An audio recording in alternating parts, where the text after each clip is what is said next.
25.5 plus అంటే 25.5కి తగ్గకుండా పెరగొచ్చు అని. 25.5 25.5ని మనం పావు తక్కువ 10 వస్తుంది మన లెక్క ప్రకారం. ఇది ఇంతే దింపుదాం ప్లస్ కాబట్టి. ఇది లైన్స్ అనేది చాలా స్ట్రైట్‌గా ఉండాలి. ఎల్ బెండ్ స్కేల్ వాడడం కరెక్ట్. ఇక్కడ అంచు వదిలేసి ఒక మార్కింగ్ వేసుకుందాం. ఇక్కడ నుంచి పావు తక్కువ 2 పెట్టుకుందాం. ఫిల్టర్లు లేవు కాబట్టి ఇక్కడ 2 పావు పెట్టుకుందాం. ఇక్కడ నుంచి స్ట్రైట్ మార్కింగ్. ఇక్కడ దీనికి బ్యాలెన్స్‌గా రౌండ్ షేప్ ఇవ్వాలి. ఇక్కడ నుంచి 2.5 వదిలిపెట్టి మిగతాది మొత్తం జిప్ ఓపెన్. దీని సీరియల్ నెంబర్ 67. ఇందులో 3 పాయింట్లు. నడుము వచ్చేసి 37. సీట్ వచ్చేసి 43. నడుముకి సీటుకి 6 అంగుళాల తేడా ఉంది.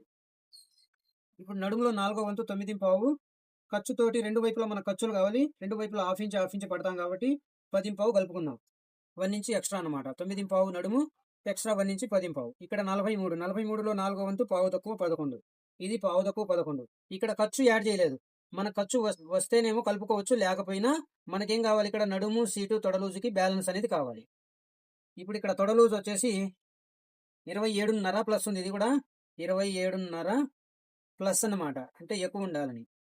27.5 ప్లస్ ఉంటే మనం ఇక్కడ 13 పెట్టుకుందాం front. 13 6.5 point centre. 13 6.5 point centre. మళ్ళీ ఇక్కడ కూడా 13 పెట్టుకొని 6.5 పాయింట్ సెంటర్. ఇక్కడ బాటం వచ్చేసి 13.5. బాటం 13.5. 3.5కి పాయింట్ తక్కువ సెంటరు. ఇక్కడ పావు తక్కువ 7. ఇప్పుడు మనం మోకాలికి సెంటర్ ఇలా చూసుకోవాలి టేప్ లాగి, లేదా బార్ స్కేల్ ఉంటే బార్ స్కేల్తో మోకాలికి సెంటర్ చూసుకోవచ్చు.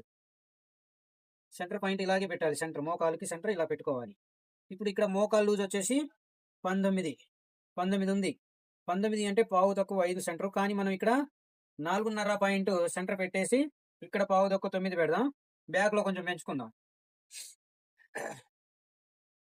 ఇప్పుడు ఇక్కడ ఈ స్కేల్ తోటి లైట్గా బెండ్ ఉన్నటువంటి ఈ స్కేల్ తోటి ఇక్కడ షేప్ ఎక్కడైతే కలుస్తుందో అక్కడ దాకా స్కేల్ని జరుపుకుంటూ బ్యాలెన్స్గా కలుపుకోవాలి.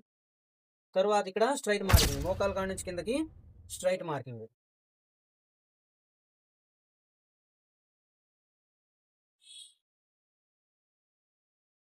ఇక్కడ తొడలూజు సీటు నడుముకి మూడింటికి బ్యాలెన్స్గా కలపడానికి మనకి ఈ బాగా బెండు కలిగిన ఈ స్కేల్ తోటి ఇక్కడ ఈ షేప్ పెట్టుకోవాలి.